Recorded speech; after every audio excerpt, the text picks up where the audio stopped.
Assalamualaikum warahmatullahi wabarakatuh. Oke teman-teman, di sini saya akan membahas ada beberapa pembahasan mengenai korupsi. Sebelum itu perkenalkan nama saya Nurhalisa, NIM 2020A1H123. Jurusan PGSD Pendidikan Guru Sekolah Dasar, mata kuliah Pendidikan Pancasila, dan dosen pengampu mata kuliah yaitu Pak Abdul Sakban MPD. Baik, di sini saya akan membahas 5 pembahasan. Yang pertama, masalah korupsi di Indonesia. Yang kedua, solusi yang dilaksanakan berupa program pencegahan anti korupsi. Yang ketiga, makna Pancasila sebagai solusi pencegah anti korupsi di Indonesia. Yang keempat, nilai-nilai yang terkandung dalam Pancasila sebagai moralitas bangsa Indonesia. Dan yang kelima, kesimpulan. Baik, sebelum kita masuk pada pembahasan, di sini saya akan menjelaskan terlebih dahulu pengertian dari korupsi. Korupsi adalah perbuatan yang dilakukan dengan maksud memberikan keuntungan yang bertentangan dengan tugas dan hak orang lain, atau korupsi adalah penyelewengan atau penyalahgunaan uang negara, perusahaan, dan sebagainya untuk keuntungan pribadi dan orang lain. Baik, masuk pada poin pertama yaitu masalah korupsi di Indonesia. Ada banyak sekali masalah korupsi di Indonesia. Salah satunya kasus BLBI, Bantuan Likuiditas Bank Indonesia. BLBI adalah skema bantuan pinjaman yang diberikan Bank Indonesia kepada bank-bank yang mengalami masalah likuiditas pada saat terjadinya krisis moneter pada tahun 1998 di Indonesia. Skema ini dilakukan berdasarkan perjanjian Indonesia dengan IMF dalam mengatasi masalah krisis. Pada bulan Desember 1998, Bank Indonesia telah menyalurkan BLBI hingga mencapai triliun kepada 48 bank.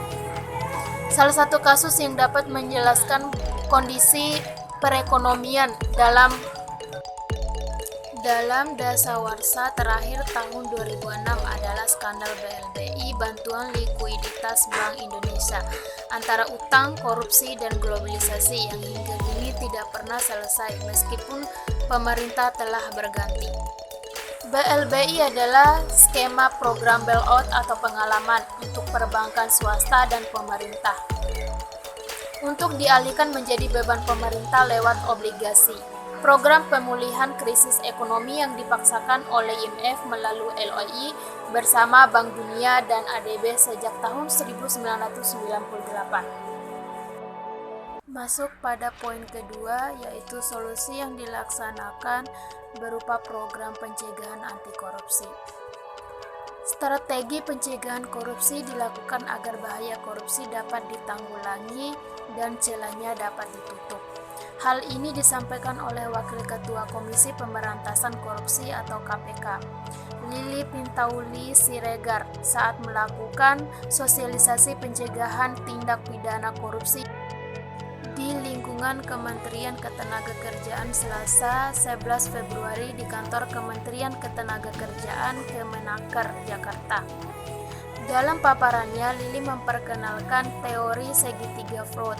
Menurutnya, kecenderungan seseorang melakukan korupsi disebabkan 3 faktor dalam teori itu, yaitu dorongan, peluang, dan pembenaran. Ada 3 tahapan strategi untuk melakukan pencegahan anti korupsi. Yang pertama, strategi jangka pendek dengan memberikan arahan dalam upaya pencegahan. Yang kedua, strategi menengah berupa perbaikan sistem untuk menutup celah korupsi. Yang ketiga, strategi jangka panjang dengan mengubah budaya. Ketika budaya jujur sudah terbangun, maka satu sama lain akan saling menjaga dan mengingatkan.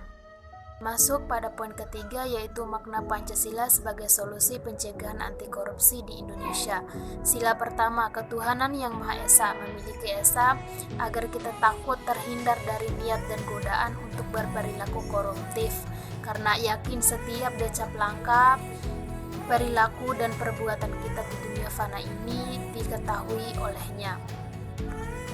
2. Mampu menjaga pribadi untuk tidak berperilaku koruptif karena takut akan dosa, menjadi kita manusia yang adil dan beradab sesuai dengan sila kedua Pancasila. Yang ketiga, semangat dan implementasi esensi sila pertama dan sila kedua dapat menjadi tujuan sila ketiga, yaitu persatuan Indonesia dalam mengatasi budaya korupsi yang telah berakhir di negara ini.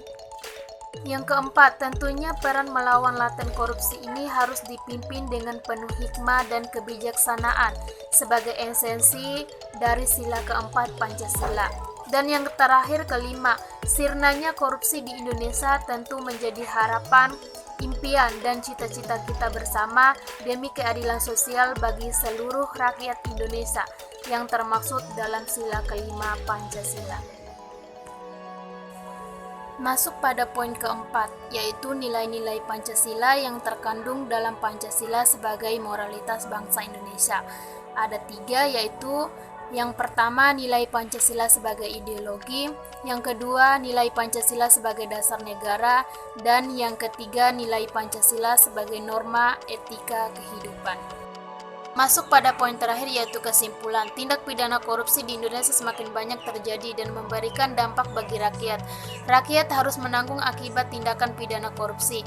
Konsep pemiskinan koruptor dapat dijalankan dengan perampasan aset hasil tindakan pidana korupsi dan pergantian kerugian yang ditimbulkan akibat pidana korupsi. Konsep pemiskinan korupsi ini dinilai mampu memberikan efek jera sekaligus sebagai bentuk mengurangi tindak pidana korupsi.